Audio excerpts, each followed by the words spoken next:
Welcome back to Raised by Giants live discussion. Good to see everybody. Welcome everyone in the chat and any moderators and or channel members out there. And to anyone that's listening to the replay, thanks for joining us. Me and Juan had a really fun time on our last show, the last Schizospiracy show, that we've decided to make it a regular thing, a monthly show. Schizospiracy, the Maga Burrito Hour, baby. And with that, I'm going to introduce our co-host of the Maga Burrito Hour, host of the One-on-One podcast, here to get weird with us, the one, the only, Juan Ayala. Welcome to the show. Don't speak on my behalf. I didn't have fun last time, so don't be putting words in my mouth, bro.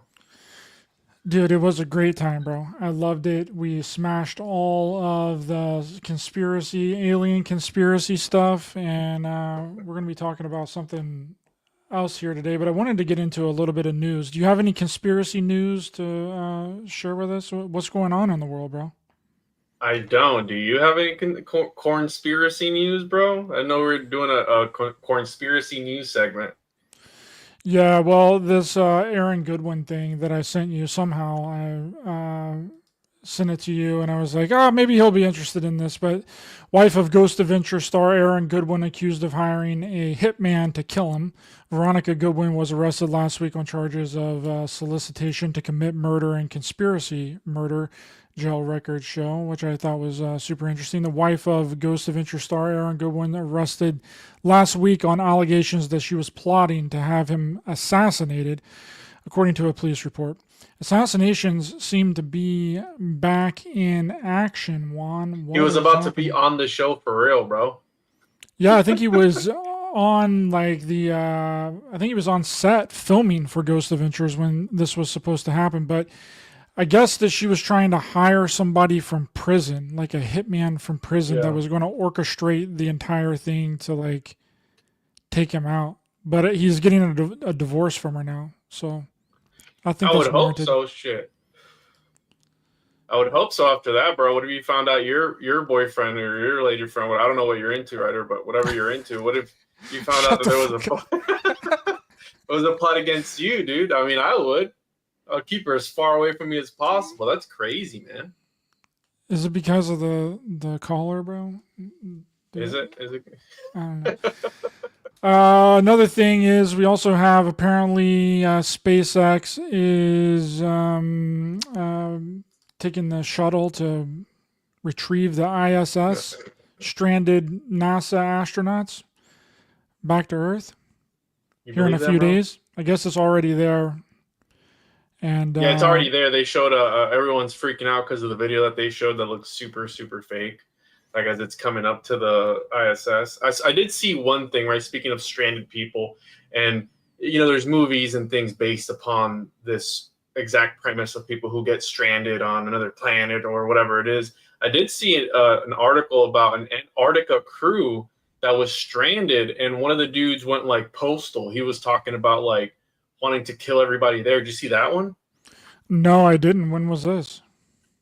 Let me look it up here before I start spreading fake news right here. So people.com, let me pull up my screen here. By the way, for those watching me over on the One-on-One podcast YouTube channel, check me out on my backup channel, One-on-One Media, youtube.com/@TJOJP.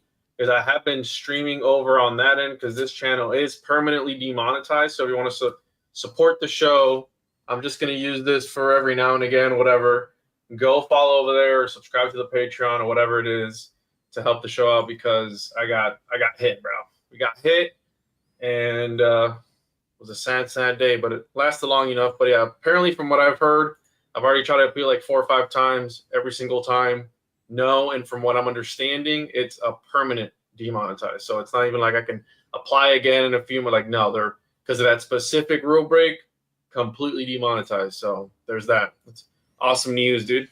Yeah, you can't go full on terrorism on them. Right here. Yeah, we don't condone that. We love the government. We love the CIA. We love the FBI here. We love the feds. And we love YouTube. We love YouTube. Praise the YouTube algorithmic. I love censorship. Yeah. So, a team of scientists is trapped at isolated Antarctic base for 10 months.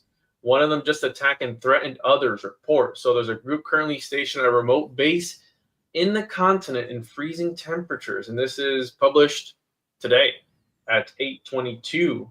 And apparently, a researcher has allegedly attacked fellow colleagues while they're stationed at an isolated base. Bro, this is the thing. This is the premise of the thing. Why haven't they gone to get them? Look at this. An email sent by one of the scientists said the person who hasn't been named was behaving in a deeply disturbing manner, as per South Africa's The Times. An investigation is reportedly underway and the situation is being monitored. Bro, what? That's the thing right there. Somebody, they broke the ice, they thawed out the thing in the ice, and it got into somebody, and one of these people here is not who they seem to be, and now they're going on a rampage. Bro, that's scary. That's Agent Provocateur right there, bro. Infiltration. What's that one game? The game where you're like a little red person jumping around. You know what I'm talking about? Little red person. Is it a handheld game? No, it's like a computer game. It became really popular. So, golly, let me find. What's the game where you? Bro, you don't play Minecraft? Like, do you not get out at all, bro? Do you not play like anything? What do you do all day, Nah, bro? dude, I don't have a system. I don't play those mind control video games, bro. Nobody in the chat knows the little game where you're like dressed up as a red, blue, green little person in a suit. Someone said Super Meat Boy. Among Us, bro. Among Us. This game bro. right here. I'm sure you've seen this. You've seen this. This is Super Meat Boy, bro. That's the name of it. Super Meat Boy. What is Super Meat Boy? What is that? I'm gonna look it up off screen. Yeah, don't do that on this. You can never trust the chat, bro. Super Meat Boy forever. Bro, this is an actual thing. Super Meat Boy is a platform game under the collective name of Team Meat. In the game, the player controls Meat Boy, a red cube-shaped character, as he attempts to rescue his girlfriend, Bandage Girl, from the game's antagonist, Dr. Fetus. Bro, what? Hold on, that's a homunculus confirm right there. If I've ever seen one, let me pull it up right here. There you go. Homunculi. So this game, Among Us, you are in some space station or something or other. You have your little tasks, and somebody is the imposter. And then you go around trying to kill as many people as you can in the game, right? In the video game. And if you eliminate everyone before they elect you as being the imposter, then you're kicked out and you're thrown out into outer space. That kind of sounds like that reality TV show Traitors in a way on the Peacock. Never seen it, bro. Would you say Traitors? Yeah, Traitors, the TV show where they like elect like traitors and the rest of them are like faithfuls. Yeah. Oh. And then they have to figure out who the traitors are and like vote them off. It's kind of like Survivor mixed with, but it's in like a castle. Oh, nice. But is it like a reality show, like they jump around doing stuff, or is it like a... Yeah, it's like a reality show. They bring back people from like old school people from like Survivor and... Bro, like, this looks occult, bro. Look at that. It's pretty occult, bro. Got like robes on and everything. Look at this. People in hoods and shit. Look at that. Yep. Okay. All right. Well, Survivor itself is super occult, in my opinion. A lot of the stuff that they do in that particular show is balance-based. And, you know, it's very initiatory, almost hangman pose sort of thing. A lot of their immunity dolls that they use are... One season I saw in Ouroboros was one of them was like a serpent sort of thing that they were after to if they earned it, it would be an immunity idol so that they wouldn't be voted off. So very interesting. Yeah, it's kind of like a voodoo doll type, ritualistic Grammy nomination, Oscar doll ritual to a god. But in the center of this table on traders, there's like I think it's a seven-pointed star that's like in the center of the table, which is the sigil for Lucifer and the morning star, which I can't remember if it's a seven-pointed star or if it's an 11-pointed star, but I think it's a seven-pointed star. But yeah, the show's not too bad. It's pretty good. That's what an agent would say, bro. So, all right. So we have this. Somebody says here, research an isolated base, sent a worrying email accusing another team member of physical and sexual assault as well as threatening to kill somebody. It's reported. So this dude's going ape shit, bro, at this facility. And I wonder where they are, that they're so far off that they can't rescue them. That's kind of crazy. Are they beyond the ice wall, Ryder? How far beyond the ice wall is this? Thousands of miles beyond the ice wall. All right, No-fly bro. zone. You can't get there through the no-fly zone, bro. They'll shoot you down, dude. Yeah. The Royal Society range of mountains. Huh. Invisible College, maybe? Yeah, yeah. I don't, yeah. Okay, so I got another piece of news, and then we're going to get into the main bulk of this bad boy, because speaking of like agent provocateurs and people being planted in there, that's kind of like what is going on in this new show that I got you into, Severance. At the end, you find out basically, well, at the end of season 1, that Spoiler alerts. the lady is like that's in there that's severed is basically running the entire company, which is wild. But we're going to get into that in a few minutes. But we have another piece of news, which is that Trump was just at the Kennedy Center, and he's saying that the JFK files are going to be released tomorrow, Juan. In full, they are going to be released, and here's a little clip of him talking about it. Tomorrow, announcing and giving all of the Kennedy files. So people have been waiting for decades for this, and I've instructed my people that are responsible, lots of different people, put together by Tulsi Gabbard, and that's going to be released tomorrow. There it is. It's coming out tomorrow, folks. Kennedy files. It's funny. I just put out that Larry Hancock interview where I was talking about Lee Harvey Oswald. That came out today at 12:12, and now this news breaks.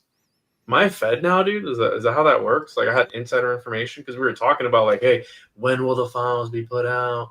Is this gonna be, is it ever gonna happen in our lifetime? And he was like, no, I don't think it will, because the people who actually know about it are still out there. They're still alive, probably. And here you have Daddy Trump talking about actually releasing it. How much, on a scale of 1 to 10, how good do you think this is going to be? Is it going to be like another nothing burger? It's going to be all redacted? Or are they going to rehash stuff that we already had access to? Because it seems like they always just give us the tip and then nothing else. Yeah, they do tease us with the tip a lot. Well, from my understanding, he's wanting to release them in completely like full, like not unredacted. But I mean, we can have our fingers crossed with that. I mean, we kind of thought maybe that they were going to do that with the Epstein files, but the Epstein files came out heavily redacted. We just got some of the contact lists that everybody already knew about, and the client list was essentially all redacted and blacked out. So, but I had also heard reports, which I'm not saying this is true, this was just a rumor, but a couple of weeks ago that some intelligence agencies were kind of scrambling because they knew they had to release the JFK files and the RFK files and the Martin Luther King Jr. files. And supposedly some agencies were like destroying some of the documents. Now, I don't know how much truth there is to that. I'm just putting it out there that there were reports that some agencies were essentially destroying some of the documents that were going to be released because they knew that they had to be released. But I don't know if that's probably like just a conspiracy land type of rumor, because that would be highly illegal if you were to do that. But when do they do things that's not highly illegal? So I can't really put it past them not to do that. But I have my fingers crossed that it comes out unredacted. But I also have that reservation that it's going to be 100% fully redacted. It's just going to be black marks all over the thing. Someone said, when is the CIA going to realize they've been using a black highlighter? Can you imagine, bro? That's what it is. Like, oh, damn, I've been using the wrong color this whole time. Like, here, let's use this. I wonder what brand that is of black marker that they use. Would that matter at all? Like, is there a conspiracy behind that? Maybe that's the conspiracy. They want them to keep using the black Sharpie brand, marker and nothing else. And that's what's keeping them in business. I don't even know if it's a highlighter thing. Like, it seems like it's done like digitally. I think some of the older documents were just went over with Sharpie or some kind of black thing when they didn't have everything digitally. But now it seems like that they just have the files and then they just block them all out like digitally. Invest in black highlighter on stock. Yeah, we got to stop big highlighter. These corporations, they need to be stopped because they're redacting everything. Yeah, I don't think it's going to be anything new.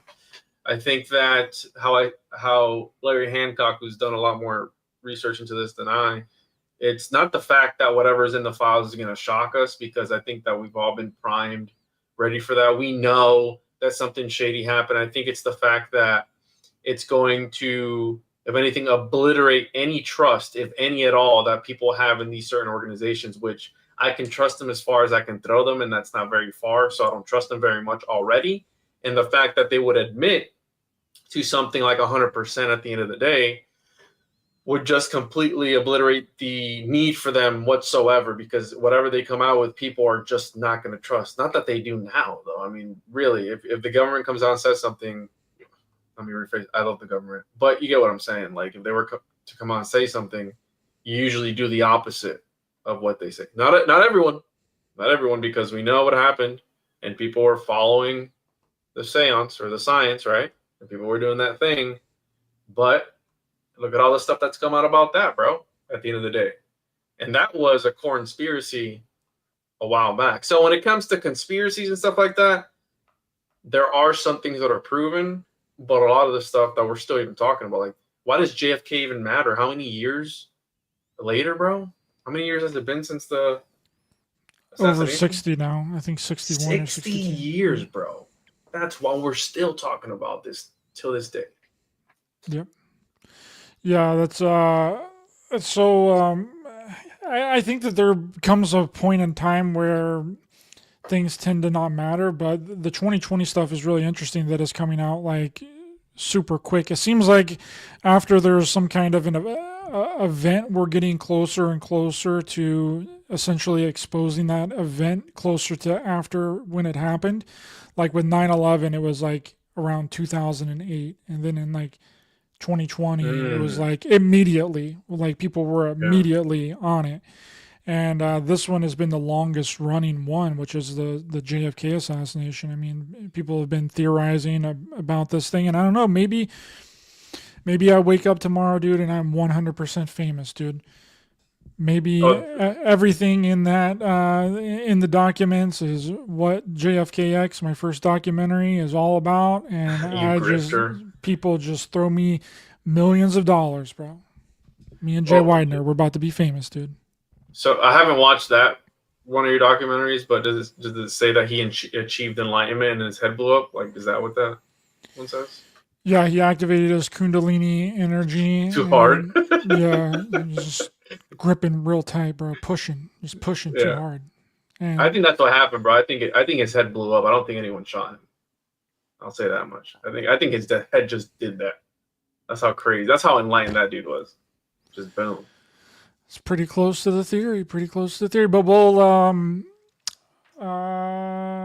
we'll see what happens tomorrow. I mean, I think that they are going to be released tomorrow. I mean, everything that he has. I mean, you can say whatever you want about Trump. You not like him, hate him, or whatever, but Everything that he said that he was going to do, he's done.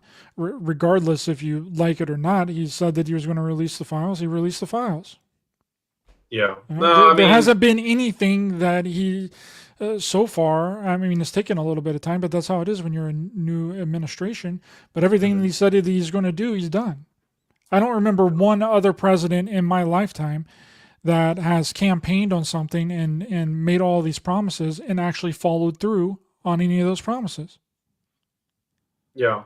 No, I mean, you got to give them credit for that, but we'll see. We'll see we'll see how fruitful they are, bro. So get ready for that Control F to search up aliens or anything, you know, that you want to look up once we have the files in hand, bro. Once you hit that download button, boom. See how many they are, right? Because usually thousands. They do that on purpose too, right? They'll release like thousands and thousands of pages so people like take a while to look through them, or like they put like other miscellaneous bullshit information into them too, right? Yeah, to essentially distract people, they'll dump a shit ton of them all at one time, so it takes hours and hours and hours to go through all of them. But yeah, I got a little bit of hope, but I think that it's going to really focus around like the second shooter type of scenario, which really doesn't make any sense in my examination of it either. I mean, he obviously got shot from the front, so in order for a person to hit him at that angle, they would have to be like right behind where Zapruder was shooting the Zapruder film. And he's not ducking, he's not hearing anything. He's super smooth with it. So if a gunshot is going off like right close to you, right next to you, you're going to be ducking and weaving and bobbing, right? You're not going to be like, it's not going to be shaky. It's going to go right through. So it doesn't make any sense how the second shooter would have been behind the gazebo, or so it's like, I don't know. But I think that that's the route that it's probably going to go, is a second shooter. Maybe he wanted to get unsevered, bro, right? Unsevered, dude. Yeah, and speaking of that, I told you to watch this show, and what was your first impressions of it? I know you didn't like how slow that it started up, but I don't mind slow.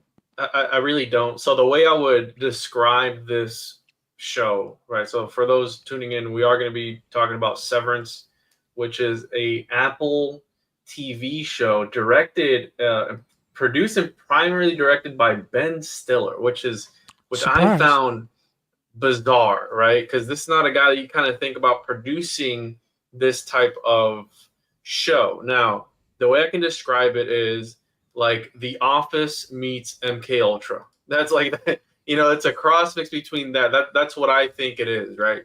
And I'll be honest, when you first put me on, bro, I was like, dude, why are you making me waste my time watching this? I was complaining to you. I was like, this is stupid. When does it get good? Blah, blah, blah. And then towards the end is when it started reeling me in. So a lot of these shows like Twin Peaks and like all of Twin Peaks season 1, bro, is garbage. Like it's just if you're looking for occult symbolism and things of that nature, you're not going to find it in maybe the first episode where they show like the altar and stuff like that. You're like, oh, something crazy is going on. Maybe second season towards the end. Okay, it starts warming up. Third season, off the wall, like boom, full schizo, right? This particular show, I don't mind the slow burn, but you need to give me more. You need to give me more than what they were giving me, but I could appreciate it towards the end. Now I am into season 2, which I'm sure we'll talk about. But yeah, I wasn't having a good time, Ryder, the first 8 episodes or whatever. I was just like grinding through, just waiting for it. But you trusted me, and I appreciate that because you always have to trust the process, right? Yeah. What do they say? Trust the process. Trust the process, and I think that I love shows like this because I like the slow burn and I like the payoff. That's what hooks me into these types of shows. To me, the first season, I'm only about 2 or 3 episodes into the second season, but the first season to me is masterful. I think that it's super masterful. I think it's brilliant, and the way that everything is set up. But I understand it from certain people's perspective is that it's, super boring. But you have to go through the boring stuff and the mundane things to understand what these characters are going through. It's like filler within like Dragon Ball Z, right? People don't like Dragon Ball Z, the anime, because of all the filler, but you understand the gravity of all the situations when the characters are in something really important because of all that filler. If it was nothing but action the entire time, then you don't understand the gravity of the situation when the situation gets really rough, right? And that's what I like about these types of shows. And I think that this Apple TV show is sort of like from on MGM Plus. Like, this is the only reason that I have Apple TV, because of this show. When I found out about the show, which I just got a new phone, so I got the Apple TV Plus free, 6 month free. But the From is the only reason that I have MGM Plus, and Severed is going to be the only reason that I have Apple TV Plus. Yeah, well, like I told you, I don't own any of this stuff. I use a certain website to watch them, and then when I got to season 2, it was like a repeat of the same episodes. And look at this: Ben Stiller has an uncredited voice cameo as an animated version of Keir Egan in season 1. Keanu Reeves has an uncredited voice cameo as an animated Lumen building in a Lumen industrial film in season 2. Oh, animated Lumen. So this is season 2, so I haven't gotten there. But yeah, Keanu Reeves apparently is also in there. Which, right, this whole show, essentially, to give people a lowdown, it's about people who choose. And how wild is this? And by the way, this was released on 2/18. Shout out to Donut for the 2/18 code. Right? It was February 18, 2022. I've heard it called one of the best shows ever. Because I even Googled, why do people think Severance is so good? Because I was like, what is with the show that people love about it? And so essentially what it is these people who choose to sever or divide their work life and their personal life. Now, what I find disturbing about this, bro, is that it's not just that you're severing the connection between both things. So essentially you go into work, your innie, right, what they call your inner person innie, your severed version does all your work for you. You work through your day, however many hours, 9 to 5, whatever it is. And then when you go down the elevator, you're unsevered. So now you're your regular own person. But what I find disturbing, bro, is that the whole time it's you, right? Like, and this gets into MK Ultra as far as like splitting, with like Fritz Springmeier's work of like split personalities and all this concept of fracturing someone's subconscious or psyche or whatever you want to go, their mind, whatever you want to call it, and compartmentalizing everything into one thing. So apparently, you got two. You got your work life, which is your. I think they have even different names in their work, right? They have different names. Yeah, they change up the names a little bit, and they only give like the first letter of the last name so that they can't figure out who each other are on the with their Audi. Yeah. So what disturbs me the most is that you're the same person.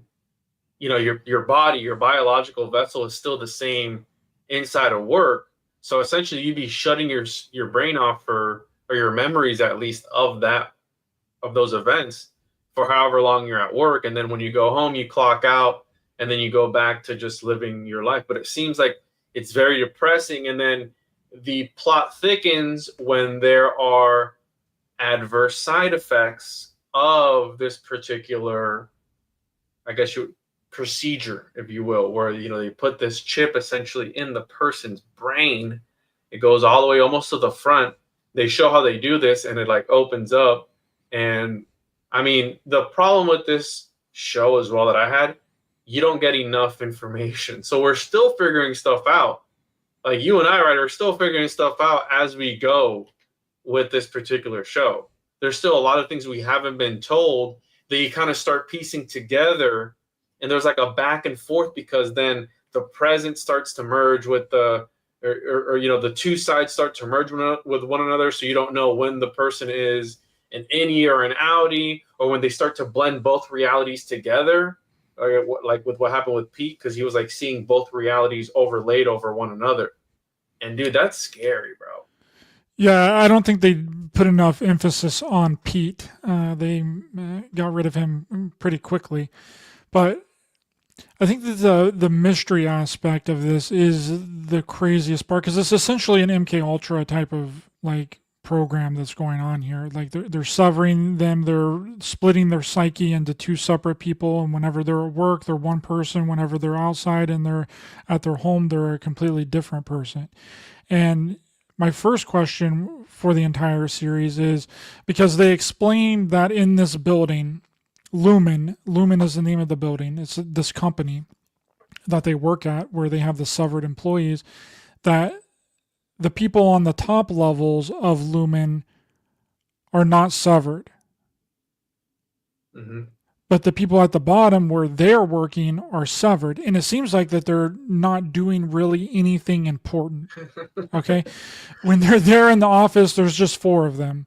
Okay. They're in like this little cubicle thing, and they're looking at numbers on a screen and essentially collecting numbers and then dumping them into a box, which seems like it's, that they're not really doing anything, and they don't know what they're doing either. So they don't know what they're doing when they're when they're working at this company, and they don't know what they're doing when they're the outie. So my question is what is the purpose and what is the need to even be severed to do this job? And then I was like, oh, well, they have to be doing something that they don't even know that they're doing. It has to be something different that we're not necessarily seeing. And one of the first theories that I had after I was done watching season 1, which this hasn't been disclosed yet, they haven't even hinted at exactly what it is that they're doing as far as that I'm into the series, is that I think that what they're doing is that they are essentially they're getting rid of because it's called data refinement, right? They're doing data refinement, and whenever you're refining something, it means that you're essentially getting out of the bugs and like all of the nonsense of the program, right? So they might actually be cleaning up the severed connection for all the people that are severed, so it doesn't screw it up. They're definitely running an experiment. So these people are the subjects of this experiment. And in my opinion, I think that they're just seeing how it operates before they can. And what I thought was happening was that there are people on the outside world that are kind of sort of running this particular technology in certain applications. Now we get into the necromantic application towards the end of season 1, because you see that the therapist lady, spoiler alert, is the dude's dead wife. Yes. Now, I don't know how that works, because this changes everything up, because then it would be like, wait. Now you don't even need them alive anymore to be able to sever them. Like now you can reanimate people. How does that, like that brought up even more questions. And the other part was the guy who was in charge of the Angelino guy, I forget his name, where she goes into the other cabin and the lady's pregnant and in the birthing house, essentially, where she doesn't remember having that conversation with that lady. So in my opinion, the lady in the other cabin was severed at the time of the birthing of the kid. Exactly. Right? Yeah, it's like a farm. They're like farming people. Oh, that's crazy, dude. Where it's like now, how does, again, I'm still trying to figure it out. I'm still trying to wrap my mind around this whole show. But what interests me about, wasn't Zoolander about like some sort of MK Ultra stuff? Yes, it was. And just so happens to be Ben Stiller is one of the main dudes. Which, check this out, he is the son of comedians and actors. So again, this comedian aspect, where I think that comedians now are this class of people where intelligence resides. You got Joe Rogan and his comedian assassins. Like this elite group of assassins that. And within those, in my opinion, are people in intelligence. So it went from like being a cult to now being in your face of like, hey, these are people who affect culture. When you're laughing, you're in a more susceptible state to ideas and things, right? So this is supposed to be what they call a black comedy, which I don't even know what that even means. A style of comedy that makes light of subject matter that is generally considered taboo, particularly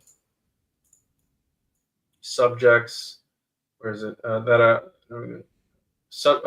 subjects that are normally considered serious or painful to discuss.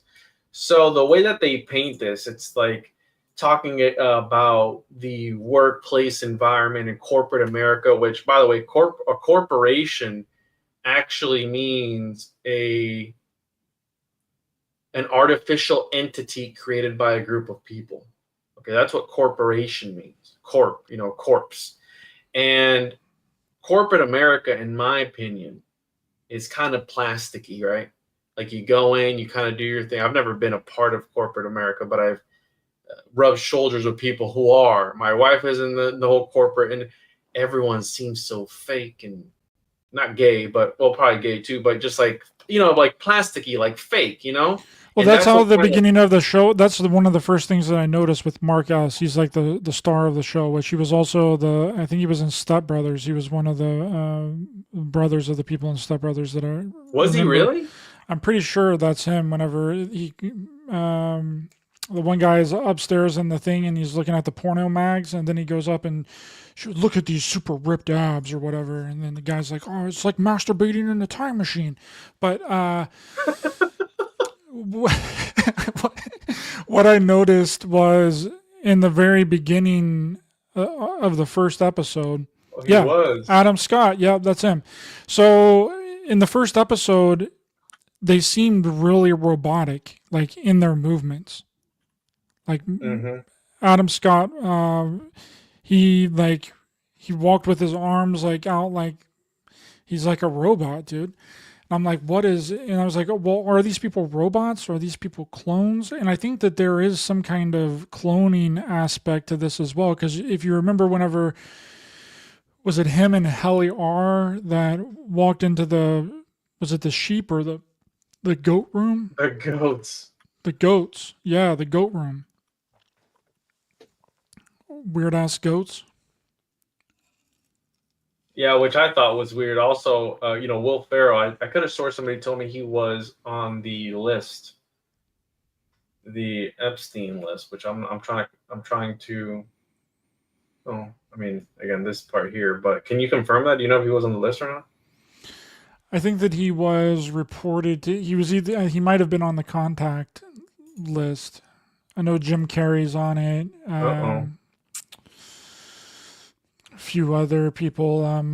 What's his name from the talk show is on it. Stephen King is on it. Anyways, again, weird because he is in Step Brothers. I think he's the one that he talks about drop kicking and punching in the face or something. Is that who he's talking about?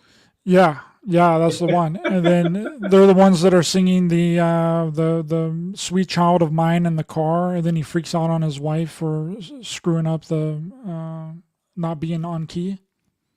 So, okay, I got it. So check this guy's face out. Again, I'm not the prettiest guy ever, but check this guy. Doesn't he look a little bit different in this picture? I mean, obviously he's probably older, but he's got like a distinct looking face, almost like a caricature almost. And if you look at this, it almost looks like a whole different person, as far as like, he's just like he's got a face you won't forget. And especially in the show, he's kind of funny looking. I don't know. He looks better with a beard, dude. Way better with a beard. He does. Yeah. Beard looks good on him. But that's what I was kind of thinking as I was watching. I was like, does this have something to do with like cloning and like yes, and cyborgs? Because Pete talks about how there are people at Lumen that never leave. You remember whenever he was saying that, like there's people there that like never leave. Yeah. And I've always heard that about top secret government facilities. That really? There are people that work in these top secret government facilities that never leave the facility. So there's a movie called Severance. What is that about? So it's Severance. It's a film tells the story of a group of British and Canadian coworkers who go to a remote mountain forest in Hungary where they become victims of murderous attacks by a group of poachers. Okay. And I don't know if if you caught it, bro. But in the intro, right, speaking of cyborgs, and I'll say it, bro. I'm gonna say homunculus, right? I know people don't, they're like, stop talking about the homunculus because they're fake. The homunculus. They show a homunculus in the intro to the show. And I'm going to pull it up here because I found it interesting, because it's all about it's homunculus all the way down. Let me find it here. I don't think did they show the intro in the first episode? No, they don't. I think that the intro is different, slightly different every show. I try and watch the intro every time. Oh, I skip it, dude. Is it really different every show? I think so, yeah. Oh, man. So let me pull it up here. So Severance intro. So right here, if you notice, it's the little homunculus, bro, in his head.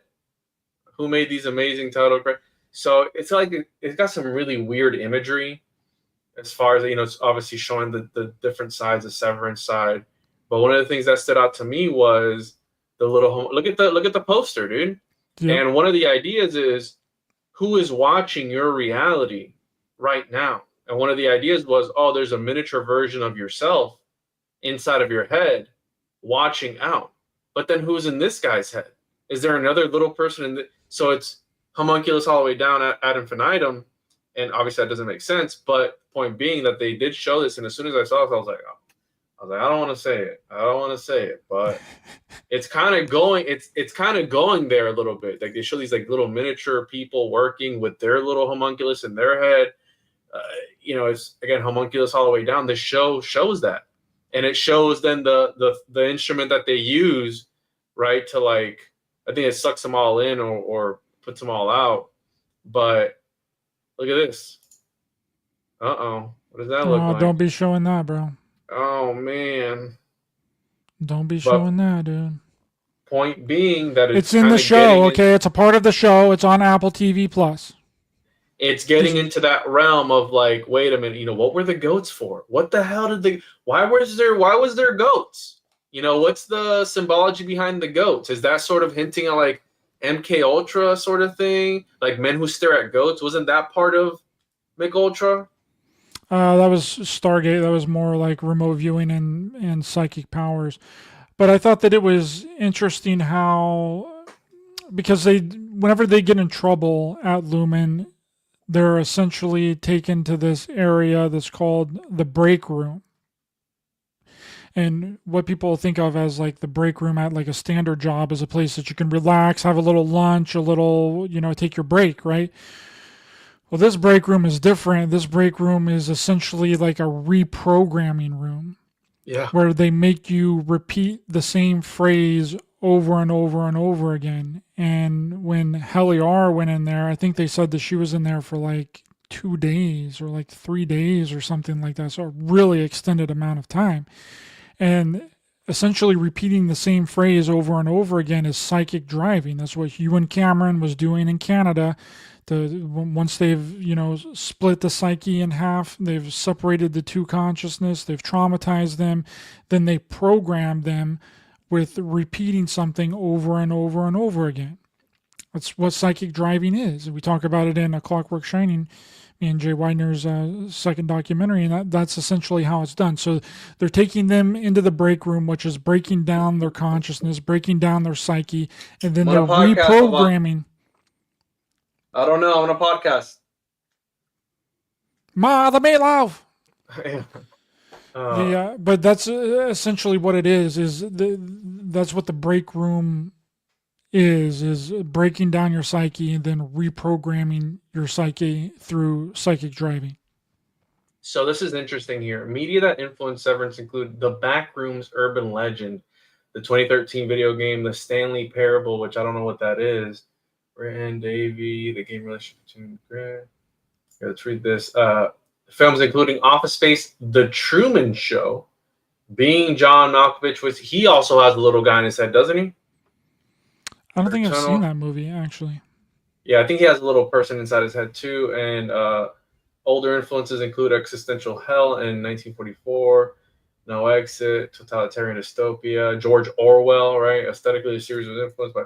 So the back rooms. I don't know if we've gotten there yet, but I don't want to. I don't want to keep reading the Wikipedia because I don't want to spoil the whole thing for me. I wish they would do one just for season 1. But the back rooms. Do you know what that is, bro? I've heard people talk about it, but I really don't know exactly what the backrooms stuff is.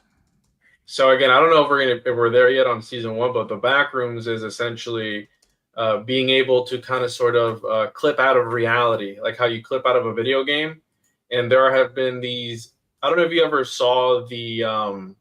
So fictional locations or originating from a 2019 4chan thread. One of the best known examples is the liminal space aesthetic. The backrooms are usually portrayed as an impossibly large, extra-dimensional expanse of empty rooms, accessed by exiting, no clipping out of reality. And the reason this is interesting is because not only is there a whole bunch of stuff by them, and obviously there's a film and series being produced by none other than A24, which A24 gets into a lot of occult. I believe A24 has cursed films, okay? Cursed media. So be careful when watching A24 stuff. They put out movies like Hereditary and what the hell, Midsummer, I believe, too. It's like weird movies like that. And the backrooms is interesting because let's say that reality is a simulation, right? Let's say that we are kind of sort of all being severed, right, as we speak. And by being severed is, you can even talk about that in the sense of the Matrix. Neo was kind of severed from his original body. In the real world, right, the Matrix, he was a worker, corporate America, and then he gets presented with the, the infamous blue pill or red pill, and we know what happens then. Once you break out, then you're unsevered, and you exist in this tunnel system or whatever it is, right, and you're in the real world. Now you broke out of the Matrix, and you figure out what the machines are trying to do, et cetera, et cetera. But let's say that Google Earth, for whatever reason, has some of this code hardwired into it. Now, what's interesting about the back rooms is that for a while, you could go into certain places on Google Earth and kind of sort of no clip, and it would show these weird places depending on which area you looked at on Google Earth. So, in my opinion, that hints at the idea of, like, in Iran's what's her book, Atlas Shrugged, right? What's the one place? Something Gulch. What's the golly, let me pull it up here. Atlas Shrugged. I think it's Galt's Gulch. I think that's what they call it. Galt's Gulch. And Jesus, say that a couple of times. Yeah, all right. Sounds kind of so. And Ayn Rand's Atlas Shrugged, Galt's Gulch is a fictional, secluded community in the Colorado Mountain Valley where productive individuals who have gone on strike against society they perceive as looting their creativity and productivity establish a new free society based on self-determination and rational self-interest. Now, what's interesting about this is that some people's research, I won't say any names, but people who know, have proposed that these are kind of sort of interdimensional areas in which the elite go to, right? Some more evidence for this, right? It's interdimensional in a sense where only the initiates are able to see, how I mentioned earlier with that Royal Society mountain range, kind of secret society, invisible college kind of sort of thing where it's interdimensional and only certain people go there. For example, in China for a while, there were a lot of CEOs going missing where they would just like disappear off the face of the earth and then come back. Now, use your imagination. Occam's razor would say like, oh, the government took them and, put them in the break room for a while and made them repeat the mantras over and over again, right? The reprogramming center, bro. Yes. But I mean, in rehabs have been known to do that for a lot of celebrities. I mean, that was an ongoing theory with like Britney Spears and like Lindsay Lohan and a lot of these famous people musicians, actors, and all that may have been under some sort of MK Ultra style hypnosis, that they would be taken to a treatment center, like a drug and alcohol mental health treatment center, and then they would essentially be reprogrammed at this treatment center. Did you see the video of Ariana Grande talking about this? It seems like she's just promoting her new music because she kind of based it off of Eternal Sunshine of the Spotless Mind. But she's talking about how she got memory erasure therapy from this I told treatment you center. not to talk about my nipples in public, dude. I trusted you with that information. I have big areolas, okay? I told you not to say that on air. All right, bro, you got pepperonis, bro? Yeah, I told you that in confidence, bro. My areola grandes, bro. I told you not to. Come on, man. I'm gonna try and play some of this. I don't want to get a freaking. Oh, she's definitely Mick Ultra. So we're gonna do a fair use disclaimer under Section This 107 will work, of the Copyright Act of 1976. Allowances made for fair use for purposes such as criticism, That doesn't comment, work, bro. news reporting, teaching, scholarship, education, and research. And this is covered under fair use because we are commenting on Ariana Grande's interview at this red carpet event. Do you have a release date? You know what? They did the Brighter Days memory erasure treatment to me, so I'm having trouble remembering the details. They're foggy because at the Brighter Days clinic they do the memory erasure, you know? That Ariana What? Yeah. Yikes. She's got to be trolling, bro. There's no way. But the strange thing about it is that there is a Brighter Days rehab facility in California. So this plays credence to a lot of maybe this movie, right? Or this show. Because Ben Stiller isn't in Hollywood, right? He did a lot of stuff. How I said Zoolander is kind of Mick Ultra, kind of sort of brainwashing. And these people, they put these elements of truth in their day-to-day lives in the work that they put out, right? So this concept of erasing somebody. So for example, right, let's use Kanye West as one of them because obviously he's in the limelight for a lot of things where he kind of goes haywire, right? Maybe he went haywire. Maybe they did the override for him and he's not himself because they were trying to shut that part out of himself and it kind of failed or whatever it was, right? So it adds to the idea of there maybe being like, again, Mick Ultra or brainwashing for these people. And in Hollywood, hey, you're this person in this movie. You're this other person in this other movie. You're an asset, right? You need to be versatile in this asset. So you're going to be different people. Look at Ariana Grande too, especially with this latest movie, Wicked, where all the promotion for the movie just seems bizarre, just like weird, just unsettling. If you look at her and the other lady, I forgot the witch lady. If you look at her talk, it's very plasticky and fake, and they're like crying during the interview. Oh my God, yes. And it's just, dude, these people are obviously going through something. Look at Bieber nowadays. He's like super depressed. And maybe this is why they don't want to put out the list of the diddler, right? Maybe how much of that was programming and some sort of governmental operation, if you will, where you're taking all the most influential people of culture. We're talking about artists that have cult followings. And you're susceptible, they're susceptible to whatever programming behind closed doors. It just so happens to involve baby oil and other stuff. Who knows? Dude, I think that aspect of what I've termed Sodomic time travel. Now, don't Google that because we're going to have a bad time. But this concept of, right, the butt stuff is like funny, right? Like, oh, but what if that's a way of how people talk about like the whole, the dark eyes and all, you know what I'm saying, right? You know what I'm getting at, like being able to open up certain chakras and all. Maybe it goes deeper than that, right? Or again, I'm just getting a little bit too schizo on this one. I don't know, dude. This is the Schizo Conspiracy Hour, bro. The MAGA Conspiracy Hour. We can go as crazy and as deep as we want, bro. We can do whatever we want. But I think that there's a lot more to this show than what we currently know. And I mean, obviously it's unfolding over, a long amount of time and, multiple seasons. I mean, if they were to give us everything, then there wouldn't be any need to do any more seasons of the show.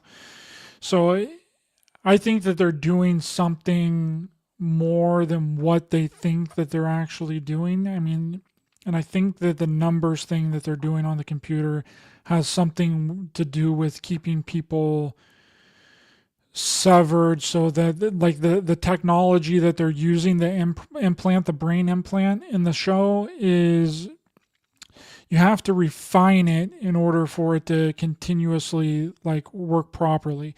And I think that the ultimate goal for the corporation Lumen is to have like cloned individuals, because I think Mark S's wife isn't really his wife, because he mentions several times that he saw her body in the car crash. Like he went to like visit her and see her dead. So either they did a whole fake switcheroo on her and reanimated her body, bro.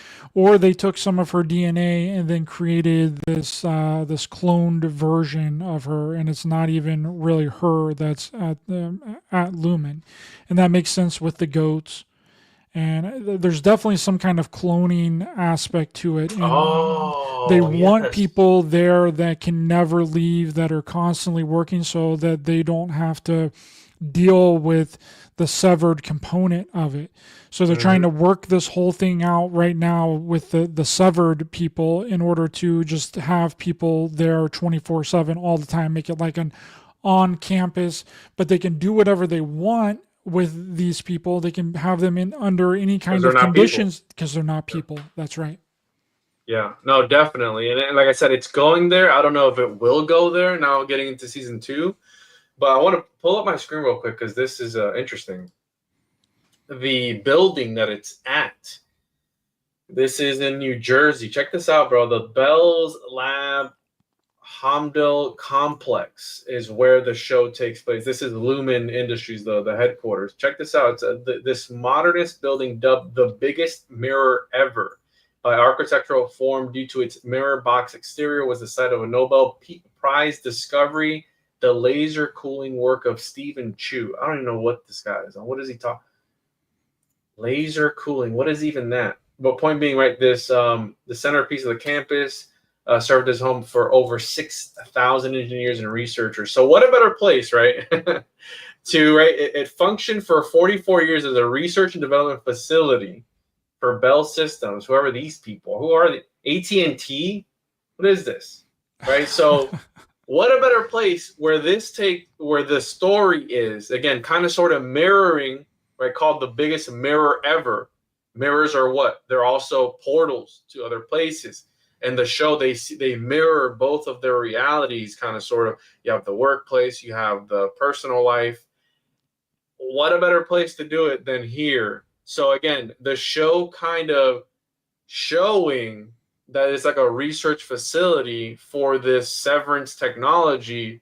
But hey, the actual place just so happens to actually be a research and development facility where some stuff that I don't understand went down, right? Laser cooling work. Again, includes several techniques where atoms, molecules, and small mechanical systems are cooled with laser light. The directed energy of lasers is often associated with heating materials, laser cutting, blah, blah, blah. Sounds like some directed energy stuff going on here, bro. I wonder if it'll melt blue stuff, huh? You know what I'm saying? You gotta try it on your butthole first, dude. You gotta. Well, look, you funny. Again, sodomy through directed energy weapon is a thing. When it comes to it, you laugh, bro. But I'm gonna be interviewing a guy who allegedly had a butthole laser cannon pointed at him, and he's gonna tell us about it. So I'm just saying, bro. The truth is stranger than fiction. The reason that they put these shows out, Ben Stiller out of all people, come on. What are they showing us in plain sight? Well, I think that it was the last episode of season 1 where they had the Masonic checkerboard floor, and both scenes where what is her name? Colbert, Cornell, or whatever the main manager lady is of Lumen. Yeah, Corbell. Corbell, yeah. She was on the checkerboard floor whenever she got fired from the facility, and then the main guy, it was the second to last episode, I think. And the main guy is having his ritual. They're doing the ritual dance where he puts on the freaking giant mask, and he's sitting Waffle there, party. and the women come out, and they're like dancing. That's all on a checkerboard floor. And then whenever she's at her house, like both scenes back to back were like mirroring each other. Yeah, They both had the checkerboard floor. This was one of the scenes where I was like, okay. See, something occultic is going on right now. And this particular scene, it's funny because I had seen a short of this a while back. I'd seen something about this particular. I didn't know it was this show, but I saw it on TikTok or something. People were talking about like, look at how Freemasonic this show is. Lo and behold, it was this show. So as I'm watching the scene, I'm like, this looks really familiar. And I had texted you. I'm like, bro, I've seen this before. It's weird. Like, it's so weird. Again, very Masonic, they're doing like a sort of initiation ritual. You have the goat head with the jester, and then this lady, I don't know how to explain it. I mean, you'd have to watch it. I still don't know what the hell it means. Yeah, and then whenever Colbert, I keep wanting to call her Colbert. Anyway, whatever. Corbell. I just need to think of Jeremy Corbell. Jeremy Corbell. Okay, so yeah. Whenever she gets home after she had been let go from Lumen, her entire area, like her entire house, looks like a shrine to Kier. Like it's a giant shrine. Like there's like melted candles. She has like a framed photo of Kier with like, it's like a big shrine, like ritualistic worship room. And it's on a black checkerboard floor. And this is where the show kind of sort of, in my opinion, gets metaphysical, because the founder of the company is kind of sort of, and again, no offense to anybody, but it reminded me like almost like a Joseph Smith sort of vibe. That whole aspect, it's probably because of what he's wearing, but I got that kind of vibe from it when I was watching it. You know, that they have the principles, almost like their Bible in the workplace that the innies memorize, and they're like reading from these principles. So again, this show, if anything, I'm more confused. I'm gonna be 100%. I'm confused as hell, but they give you just enough to keep you want to watch the next episode. And I'll be honest, the first few episodes, I want to turn this shit off. I'm like, bro, this is garbage. I'm not going to waste my time watching this. And I kept watching, and it kind of paid off. Now we're in season 2, and it ends on a pretty crazy note where you're like, bro, what? And it makes you just want to watch the next one. And, From is the people who did Lost, right? Not this show. Right, the people, the writers and the creators of From on MGM Plus, which is an incredible show. I love it a lot. It's got a really big cult following now.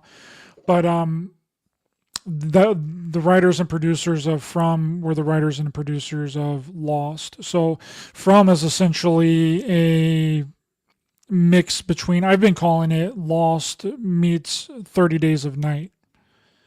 Is the best way that I can describe From. Oh, dude, we forgot the black goo. The black goo. The Irving was seeing the black goo, right? Yes, I forgot the black goo. There's the black goo that has been attributed. A lot of people say it's very McUltra sort of mind control. We see this throughout pop culture with the one I can think of was Billie Eilish or whatever her name is. Where she, they're crying the black goo. There's a ton of it in this show. And it's interesting because when I went to go watch the second season, I actually rewatched one of the earlier episodes, and things were clicking for me. So this is probably one of those shows where you have to like rewatch it to pick up on all the stuff you missed. And Homeboy's looking under his nails, and his nails are black. And then you find out why his nails are black later on in the show. because of what he was doing outside of work. Because remember, what they do on the outside, they don't remember on the inside. So it's one of those shows where you have to rewatch and you pick up on all these different little aspects. And if you're not paying attention, you're going to miss a lot of stuff. Like when he ripped up the picture of his wife, I had to go back to that episode to look at her face again to be like, whoa, it's the therapist. Like my whole reality was shattered in front of me. I was like, this is crazy, So yeah. Yeah. What happened with me is whenever he ripped up the picture and then you see her face, I immediately knew that it was his therapist inside of Lumen, because the preview for the next episode had her face at Lumen. So whenever I seen the picture, it ended on the picture, and then the preview screen for the next episode, as it's loading the next episode, had her face on it, and I was like, holy shit. But yeah, the Black Goo thing is interesting because it turns out that he's like an artist and like he's like a painter, and he's just essentially painting freaking black canvases every single day for hours. But I'm not sure if, do you know about the door yet? Did he bring up the door?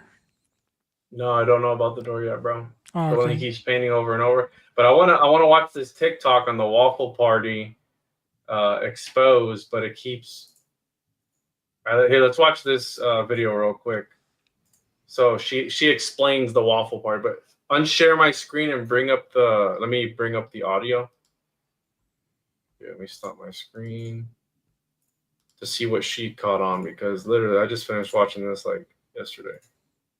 So Chrome tab waffle party. There you go. All right, bring it up. Let me know if you can hear this. Severance, and what does it mean? Obviously, spoilers for You season hear it? 1 of Severance. Yeah, I can hear it. Tell you before I start, there was nothing in this life that could prepare me for what Waffle Party was actually turned out to be, because I really thought it was just a waffle party with No, people lady. eating waffles. It wasn't just a waffle party. Sinister. It was So a blue waffle is party. given to Lumen You know. employees as a reward And it's for not just their what is it, a pizza party? You remember Pizza Party? And this kind of sort of reminds me of that. certain productivity goals within the company. So when Dylan attends his waffle party, he is led to this private, dimly lit room in Lumen.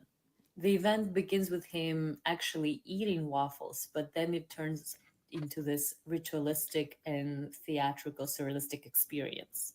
Then masked individuals in provocative attire appear, and they represent characters from Lumen mythology, such as Kier, the founder of the company. Oh. And they perform this highly Right, he intuitive, puts on the stylized Cure hat. dance, and Dylan does not allow to interact with them. He can only watch, and this adds this layer of voyeurism and detachment from that event. Many speculate that this waffle party is a metaphor for companies disguising exploitation as rewards, and it also reflects Pizza the parties. psychological toll it has on people living in this controlled and dehumanizing environment. So this event is supposed to be a form of distorted workplace reward, but instead it showcases how Lumen sneaks in those cult-like practices and this cult worship of their founder.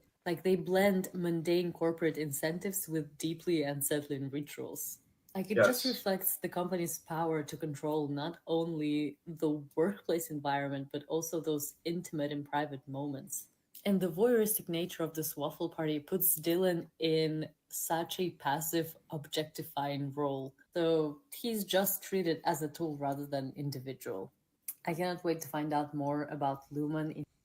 Yeah, because it does seem like it's a very powerful corporation too, right? Think about that, Lumen, to illuminate the Illuminati, Lucifer, right, the light bringer. So it's kind of getting very interesting, but I'm ready to dive into season 2, and hopefully we get more answers, because I'm gonna be honest, I'm confused as fuck, bro. Yeah, sort of like with Cadu Lake. I think about it a lot. I'm thinking about it. You're still every thinking day. about that movie, dude? It's a wild movie, dude. It's a good movie, but no, I mean, I'm thinking about Severance a lot. Every episode, I watch about one episode a day, and You're I stroking it think to about Severance, bro. Yeah, bro. Just post it up. Post it up. But have you, speaking of pizza, did you happen to see that clip of Ellen DeGeneres at the Oscars like 4 or 5 years ago, I think, or maybe it was like 2018 or whatever, where she's hosting the Oscars and she comes out and she's like, "Who wants pizza? I don't have any money, but I want to order some pizza for everyone. Everyone chip in." And then she goes up to Harvey Weinstein and is like, "You have any money to chip in for pizza?" And he hands her like $100. And then she orders pizza, and this pizza boy comes in with like 3 boxes of pizza. And she's like, "Oh yeah, we gotta, I don't think we got enough pizza for everybody here." And then she starts handing slices to people, like all these famous actors and actresses in the audience. Waffle party, dude. Wild. It was strange. It was strange. Apparently it's been circulating for a really long time out there as kind of a part of the Q stuff, but I had just recently seen it. I had never seen it before, but I was like, holy crap, that's wild. What's Freaking the weird. export hall? What is that? Exports hall. Somebody's saying to not mention the exports hall is crazy. Is that part of the show, or is that somebody just talking shit? That's in second season, my friend. Yeah. That's the first couple of episodes of the second season, and Juan has not seen the second season, so this is basically us discussing the first season. Season uno. Yeah, I haven't gotten to season 2, but I'm sure we'll get together again and talk about season 2.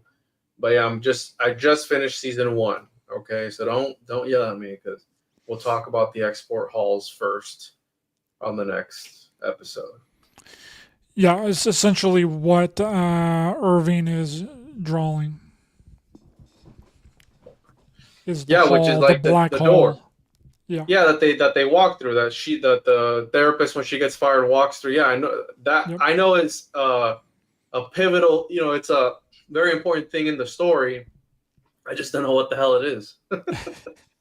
I don't know what the hell it is yet either, but I'm gonna finish up this season. But hope everyone enjoyed the show today. Had a lot of fun, good time. We're gonna make this a monthly show with Juan here, the Schizospiracy Maga Burrito Hour. Can you let people know where to find you? I know you're streaming this on your end, but for my audience, where can people find you? Yeah, make sure to follow me on @the One-on-One Podcast on most social media platforms. I was just demonetized on my main channel, which I'm streaming to now. So everyone watching on that end, go over to the One-on-One Media backup channel and subscribe on there, because that is the backup. I've been live streaming on there. And also, one last question for you, Ryder. Would you get severed, bro? Would you do that if they offered it to you? Hell no. Yeah, I wouldn't either. I wouldn't put myself to that. But I can see why some people would, right? I can see it from their perspective. If they're working a boring ass office job like that, then it would kind of make sense for them. But I want to remember everything that I do, and I want to know what I'm doing, because that's another issue with it, is that they could essentially be doing whatever it is that they want to do to you in there. Mm-hmm. Anything and everything, yeah. Like whenever Mark asks, didn't he get hit in the face by Ellie, or something happened to him where he bruised his knuckles? His knuckles, yeah. And then he told his sister, he was like, apparently something happened. I shut my hand on the door or something, yeah. Exactly. They can make up whatever they want to make up, because you're not going to know. My butt's kind of sore. I wonder, why don't you just you fell down the stairs, dude? Oh, okay. Thanks, bro. You never know, bro. That's what's so bizarre to me. And like I said, for the people who want to check it out, Severance, Apple TV. It's a trippy show that's just gonna leave you with more questions than answers. And yeah, we'll get into season 2 and see what happens. Hopefully, it's crazier. Hopefully, they ramp it up, bro. I want crazy from the beginning. Yeah, I'm a couple of episodes in, and it's pretty good so far. So I hope that it continues, and I hope that they keep making the show. Hope they keep doing it, and I hope they continue on from. So hopefully, whenever we get done with this one, we can do a show on From, because it's freaking crazy. But I'm anyway, gonna check that one out next. I've been good on recommending these shows and these movies to you, bro. Don't let me down, dog. But thanks for coming on, brother. Really appreciate it. The links to Juan's stuff is in the description of this video. And if people on his channel is interested in anything I do, Raised by Giants on YouTube and any and all podcast platforms, on X and Instagram at Raised by Giants 8 and Raised by Giants Pod. And please be sure to hit the thumbs up button to help the channel and the algorithm. Sure, subscribe, hit the bell icon as well for notifications. And we'll see you guys next time. Bye-bye.